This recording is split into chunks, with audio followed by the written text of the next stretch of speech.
Je vous parlais de la laïcité, sujet qui a été abordé sur Radio J, sur Fréquence Juive, ce mardi matin.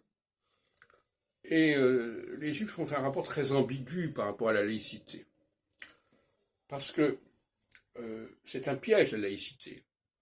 La laïcité, c'est le sacrifice au nom de la nation des différences au sein de la société française, par exemple. Et d'ailleurs, on dit que cette notion de laïcité, elle ne passe pas très bien à l'étranger. C'est quelque chose de très pervers, la laïcité, en fait. L'opposé de la laïcité, c'est la reconnaissance des différences. Des différences au sein d'une société donnée. Parce que la laïcité française, elle admet parfaitement que les autres pays soient différents. Mais elle n'admet pas qu'il y ait des différences au sein de la France. Voilà l'ambiguïté. Et cette dualité, c'est-à-dire différence, quelle différence? Est-ce que les différences internes les différences internes, quand elles sont refoulées, vont exacerber les différences externes? C'est-à-dire que les gens ne vont plus se définir par leur appartenance à un courant particulier, mais ils vont dire, nous on est français, les autres ne sont pas français. Ce qui est une autre forme de différence, qui à mon avis est beaucoup plus artificielle que les différences internes. Les différences entre hommes et femmes sont beaucoup plus importantes que les différences entre les Allemands et les Français, par exemple. Donc voyez-vous, c'est un petit peu passé de Caribe dans Scylla.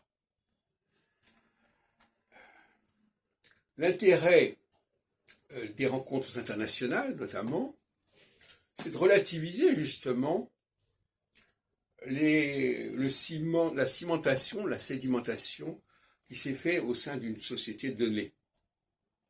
Parce qu'au sein d'une société donnée, il y a une sorte de terrorisme intellectuel quelque part, qui se met en branle et qui va cristalliser les choses.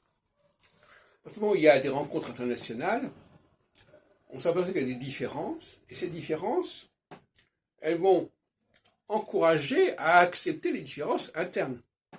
Les différences externes encouragent les différences internes. C'est ça le rôle des colloques. Et quand il n'y a plus de colloques, et surtout plus de colloques internationaux, parce que les colloques nationaux, finalement, ça n'aboutit à rien. Sinon à dire, oui, en France, on fonctionne comme ça. Mais les colloques internationaux, c'est justement, ça permet de décrisper la représentation nationale. Et si on apprend, par exemple, qu'en Allemagne ou en Angleterre, on pratique une autre forme d'astrologie, pourquoi ne l'accepteront-on pas au sein de la société française, au sein du milieu astrologique français? Et donc, moins il y a de rencontres internationales, plus la pensée astrologique locale va se figer, hein, et ça n'est pas bon pour la liberté de parole au sein d'une société donnée. La laïcité, c'est pas la liberté de parole, c'est le contraire. C'est un surmoi de la parole.